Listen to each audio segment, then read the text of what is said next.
vanhu vofara, vanhu vopembera kudzoka kwaTemba Mliswa. Nokuti Temba Mliswa aiwa oposa Zanu PF oti aiwa I'm ready for anything. Kunyange ndikaexpeliwa from Zanu PF, kunyange ndikaitwa sei ndava ready for it. Noda kuti aiwa ava kuona kuti aiwa Zanu PF zviri kuita zvina kunaka. Saka minda mashoko aataura nokuti ibva subscribe like turn on the bell icon.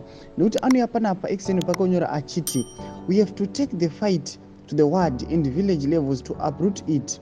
At this point, I have the flexibility and freedom to work vigorously without fear of being recalled. He giving my inaugural remarks after the elections. Achiti aiwa handisina basa changu ndikarekolewa, inini ndakuda kumirira vanhu veZimbabwe. Saka vanhu vanouya chimukongratulate vachiti congratulations Temba.